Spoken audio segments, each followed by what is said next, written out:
स्वामी प्रसाद मौर्य अपने volatile mood के लिए जाने जाते हैं। उन्होंने अपना दल से शुरू करके जनता दल, उसके बाद बहुजन समाज पार्टी में बहुत प्रोमिनेंस के बावजूद मायावती ने केवल उनको बोलने की परमिशन दी थी, या तो खुद बोलती थी या वो बोलते थे। इतना प्रोमिनेंस मिलने के बावजूद उन्होंने बीएसपी छोड़ दी।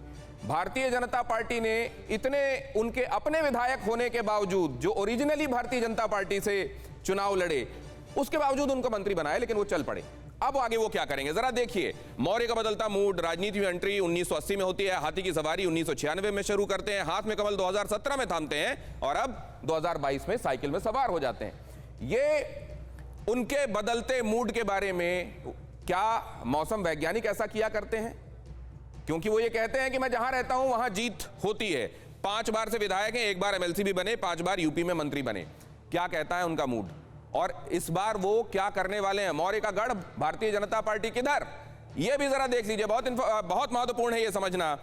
विधानसभा 2012, 2014, 2017, 2019 के हिसाब से ये मैं आपको बता रहा हूं, कुशीनगर में 7 विधानसभा सीटें हैं। कुशीनगर में अगर आप 2012 के हिसाब से देखें, 17% वोट से आगे 36%, उसके बाद 45% और 51% वोट। ये क्लियर कट ये दिखाता है कि सिग्निफिकेंस कितना है। ये क्लियर कट ये भी दिखाता है कि जो मनाए जाने की कोशिशें हो रही हैं वो एक्चुअली क्यों हो रही हैं। लेकिन क्या ये कोशिशें क्लियर कट ये भी दिखाती हैं कि फिलहाल रिवर्सल मंजूर है स्वामी प्रसाद मौर्य को?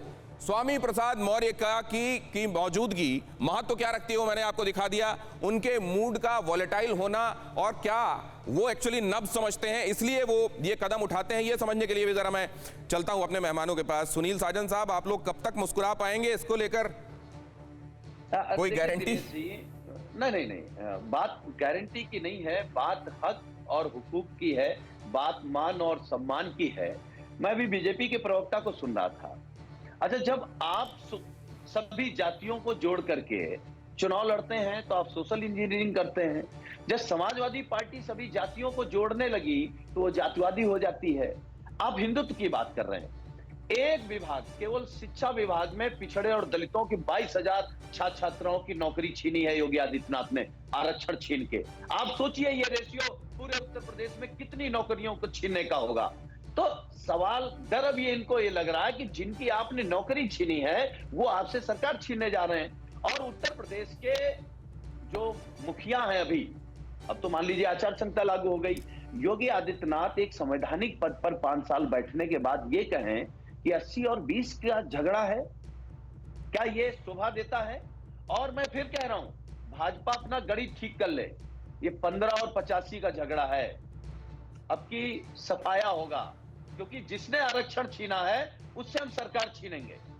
तो इसलिए बहुत गलतफहमी मत रहिए। और किस को समाजवादी पार्टी ला रही है उसकी जिम्मेदारी समाजवादी पार्टी की है कि उसको कहां सम्मान देंगे, कितना हिस्सा देंगे। एक बात मैं कह के खत्म कर दूंगा, ये जो बात है समाजवादी पार्टी ने स्पष्ट कह दिया कि जैसे उत्तर प्रदेश में सरकार बनेगी, हमारे नेता ने कहा हम जाति जनगणना कराएंगे, जितनी संख्या राकेश त्रिपाठी की होगी हम आरक्षण दे देंगे, जितनी जिसकी होगी हम उसको आरक्षण दे देंगे। हम आरक्षण का झगड़ा खत्म करेंगे, लेकिन जिनको अब तक नहीं मिला उनको देंगे, जो अब तक ज्यादा लेते रहे हैं उन पर कंट्रोल लगाएंगे। नहीं तो फिर आपने मनोज पांडे जी को तो संदेश दे दिया है ना कि आप रुके रहिएगा। नहीं, सबको संदेश है, वो कहीं नहीं जाने वाले हैं। ठीक है। हमारी परवाह देश की, सोमवार से शुक्रवार रात 10 बजे TV9 भारतवर्ष पर।